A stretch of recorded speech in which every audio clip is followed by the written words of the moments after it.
ہمارے اس چینل میں خوش آمدید۔ شروع کرتے ہیں آج کی ایک نئی کہانی۔ میرے ابو کی اولاد نہ تھی۔ امی اور ابو نے کوئی درگاہ کوئی مزار نہ چھوڑا تھا جہاں جا کر اولاد کے لیے دعا نہ کی ہو، مگر امی میں کوئی نقص تھا جس وجہ سے وہ اولاد جننے کی قابل نہ تھی، مگر اللہ نے میرے والدین کی دعا کو بھی رد نہیں کرنا تھا، اسی لیے ابو کے تحفے میں عطا کر دی گئی تھی۔ ابو قصائی تھے، گوشت کا پھٹا بن کر کے گھر لوٹ آئے تو ان کی طبیعت بے چین ہونے لگی۔ امی سے بولے، لگتا ہے جیسے کوئی قیمتی چیز پھٹے پر رہی ہے، چھوڑ آیا ہوں، ذرا جا کر دیکھ آتا ہوں۔ ابو جب پھٹے تک پہنچے تو میں رو رہی تھی، بڑے بڑے کتے میرے ارد گرد بھونک رہے تھے۔ ابو نے لاٹھی سے مار کر ان کتوں کو بھگا دیا اور مجھے اٹھا کر گھر لے آئے۔ امی دیکھ کر خوش ہوئی تو ابو نے بتایا کہ اگر گھڑی بھر کے دیر ہو جاتی تو کتے اس بچی کو بھن بھوڑ ڈالتے۔ امی نے جھٹ سے میرا ماتھا چوما اور بولے، آج سے یہ میری گڑیا ہوئی۔ امی ابو نے مجھے چینچ کنچ کر رکھا تھا، بڑی ہوئی تو بڑی اچھی جگہ شادی بھی طے کر دی، مگر میری ساس نے نکاح بھی نہ ہونے دیا اور چلا اٹھی اور بولی، اس لڑکی کا نکاح میرے بیٹے سے نہیں ہو سکتا کیونکہ اس کے ماتھے پر نشان ہے، یہ نشان جن لڑکیوں کے ماتھے پر ہوتا ہے وہ منحوس ہوتی ہیں۔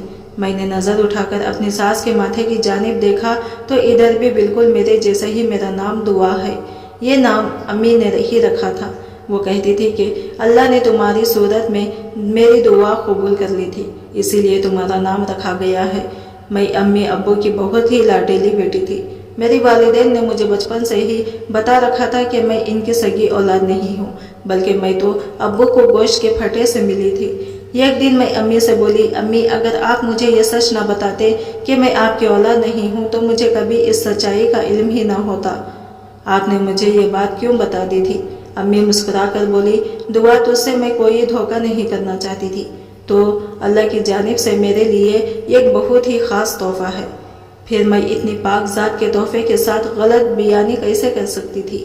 پھر یہ بھی تو سوچ نہ کل کلام کو اگر یہ حقیقت تجھے کسی اور سے معلوم ہوتی تو تیرا دل کتنا خراب ہوتا، پھر تو اپنے ہم سے بھی منفرد ہو جاتی۔ ہم یہی تو نہیں چاہتے تھے۔ مجھے امی کی جواب نے مطمئن کر دیا تو میں ان کا منہ چوم کر اٹھ گئی تھی۔ میری امی نے ساری زندگی میں مجھ سے بس ایک چیز مانگی تھی، وہ یہ کہ دعا تم اپنا ماتھا چھپا کر رکھا کرو، تمہارے ماتھے پر یہ خاص قسم کا نشان ہے، ہو سکتا ہے تمہارے یہ نشان تمہارے والدین پہچان لے اور تمہیں ہم سے چھین کر لے جائیں۔ میں امی کی بات نہ مانتی تھی اور جان بوجھ کر اپنا نشان واضح کرتی تھی۔ امی ابو غریب سے تھے، میری یہ خواہش پوری کرنے کے لیے انہیں اپنی 100 ضرورتوں کو مارنا پڑتا تھا۔ میں اکثر سوچا کرتی تھی کہ کیا پتہ میری حقیقی والدین بہت امیر ہو، وہ مجھے اس نشان سے پہچان لے اور مجھ سے معافی مانگنے چلی آئے، مجھے پیسے بھی دے جایا کرے اور ان پیسوں سے میں اپنے والدین کی ساری خواہشات پوری کر دوں گی۔ یہی سپنے سوچتے سوچتے میں جوان ہو گئی تھی۔ میں جان گئی تھی کہ یہ ایسی خواہش تھی جو کبھی پوری نہیں ہو سکتی تھی۔ پھر یہ بھی تو تھا نا کہ اگر میرے والدین نے مجھے پہچانا ہی نہیں ہوتا تو پھر مجھے گوشت کے پھٹے پر کتوں کی خوراک بننے کے لیے کیوں چھوڑ کر جاتے؟ وہ مجھے عیدی کے پالکینے میں بھی تو ڈال سکتے تھے۔ حقیقت بڑی تلخ ہوتی ہے۔ مجھ پر یہ تلخ حقیقت اشکار ہوئی تو میرا لہجہ بھی کڑوا ہو گیا تھا، بات بے بات پر لڑنے جھگڑنے لگتی تھی۔ میرا دل کرتا تھا کہ میں اپنے ماتھے کا نشان کروچ کر اتار پھینکوں۔ اس مشکل وقت میں بھی مجھے امی نے ہی سنبھالا تھا۔ وہ کہا کرتی تھی، دعا تو بلا وجہ اپنے والدین سے بدگمان مت ہو سکتا ہے وہ یہ سب کسی بہت بڑی مجبوری میں کر گئے ہوں گے۔ میں سر جھٹک دیتی تھی۔ میرے کالج کی تعلیم مکمل ہوئی تو امی ابو میرے لیے رشتہ ڈھونڈنے لگے تھے۔ اب امی بڑی اداس رہا کرتی تھی، اکثر ان کی آنکھیں بھیگی ہوتی تھی۔ میں امی سے وجہ پوچھتی تو کہتی، دعا تیرے بغیر رہنے کی عادت نہیں ہے، مجھے ایسا لگتا ہے جیسے تو میری رگوں میں دوڑنے والا خون ہے، تجھ سے کبھی جدا نہیں ہوئی نہ تو تیری رخصتی کا سوچ کر اداس ہو جاتی ہوں۔ دعا تو ہی بتا میں تیرے بغیر کیسے رہوں گی؟ میں ہنس کر بولی، امی اتنی ہی اداسی ہے تو ابو سے کہو کہ وہ میرا رشتہ ڈھونڈنے ہی نہ جائے، میں ساری زندگی آپ دونوں کے ساتھ ہنسی خوشی گزار سکتی ہوں۔ امی بولے، بیٹی یہ فرض ہر ماں باپ کو پورا کرنا ہی پڑتا ہے، یہی زمانے کی ریت ہے۔ میں امی کو دلاسا دے کر اٹھ گئی تھی۔ اپنے کمرے میں آ کر میں سوچنے لگی کہ ابو میرے لیے کیسا رشتہ ڈھونڈیں گے۔ کیا وہ اپنے جیسا ہی کوئی خزائی ڈھونڈ کر میرا نکاح پڑھوا دیں گے اور میں ساری زندگی ترستے ہوئے گزار دوں گی؟ میں یہی باتیں سوچ رہی تھی جب میرے کانوں میں امی کی آواز گونجی تھی۔ وہ ابو سے مخاطب تھے، منظور دعا کے لیے کوئی بہت ہی اچھا رشتہ ڈھونڈنا ہے۔ ہم جیسوں میں رشتہ نہ کرنا، پہلے ہی ہم نے اس بچی کو ترسا ترسا کر پالا ہے، یہ کہ خواہش کے پیچھے وہ 20 دن روتی رہی ہے، تب کہیں جا کر ہم اتنے پیسے جمع کر پاتے تھے کہ اس کی خواہش کی تکمیل کر پاتے۔ اب ایسے قدردان لوگ ڈھونڈنا کہ وہ میری بچی کو ہتھیلی کا چھالا بنا کر رکھے۔ پھر ابو کی آواز آئی، وہ بولے، جنت تو نہیں جانتی کیا کہ اس معاشرے میں ہمارا مقام اور مرتبہ کیا ہے؟ کوئی کھاتے پیتے لوگ ہم میں رشتہ کیوں کرنے لگے بھلا؟ میں نے جہاں بھی دعا کے رشتے کی بات چلائی ہے، وہ سب سے پہلے ہی یہ سوال پوچھتے ہیں کہ ہم اپنی بیٹی کو کتنا جہیز دے پائیں گے۔ جہیز کی مقدار دیکھ کر ہی اچھے رشتے آتے ہیں۔ مجھے امی کے رونے کی آواز آنے لگی تھی۔ وہ بولی، اللہ اگر بیٹی دی ہے تو اس کا نصیب بھی اچھا کر۔ مجھ سے اور نہ سنا گیا اور میں جا کر ابو کے ساتھ لپٹ گئی تھی۔ پھر امی کی گود میں سر رکھ کر بولی، امی میں اسی آنگن میں پل بڑھ کر جوان ہوئی ہوں، میں محلوں میں نہیں پلی جو آپ میرے رشتے کا سوچ کر گھولتے جا رہے ہیں۔ آپ ہرگز فکر مت کریں، آپ میرا بیاہ جس گھر میں بھی کریں گے میں وہاں بخوشی گزارا کر لوں گی۔ خبردار میں آج کے بعد آپ لوگوں کے منہ سے ایسی بات نہ سنو، نہیں تو مجھے بہت رنج ہوگا۔ امی ابو نے میرے ساتھ وعدہ کر لیا تھا تو اسے نبھایا بھی تھا۔ میں نے اس دن کے بعد کبھی امی ابو کو میری شادی کا ذکر کرتے نہیں سنا تھا۔ ابو ابھی بھی اپنے پھٹے پر بیٹھا کرتے تھے۔ میرا دل اب کے لیے بہت خفا ہوتا تھا کہ اگر ان کا کوئی بیٹا ہوتا تو وہ اس عمر میں بھی محنت مزدوری نہ کر رہے ہوتے۔ ایک دن ابو کام سے آئے تو زد پڑ چکے تھے۔ وہ بار بار اپنے دل پر ہاتھ رکھتے تو کبھی اپنے کھندے کو مسلنے لگتے۔ میں ان کو بڑی دیر دیکھتی رہی۔ ان کی حالت سنبھلنے کے بجائے بگڑتی جا رہی تھی۔ چہرے پسینے سے بھیگ گیا تھا۔ میں نے جلدی سے ایمبولینس کو بلایا اور ابو کو لے کر سرکاری ہاسپٹل پہنچ گئی۔ ڈاکٹر نے چیک اپ کیا تو بولا کہ مریض کو دل کا دورہ پڑ رہا ہے، اگر بروقت ہاسپٹل نہ لایا جاتا تو جان جانے کا بھی خطرہ ہوتا۔ ابو کو 3 دن ہاسپٹل میں رکھا گیا تھا۔ میں اور امی تو رو رو کر پگھلا ہی گئی تھی۔ ایک دن ایک نرس میرے پاس آئی اور بولی، ڈاکٹر صاحب بلا رہے ہیں۔ امی نے مجھے بھیج دیا تھا کیونکہ میں پڑھی لکھی تھی اور ڈاکٹری باتوں کو بخوبی سمجھتی تھی۔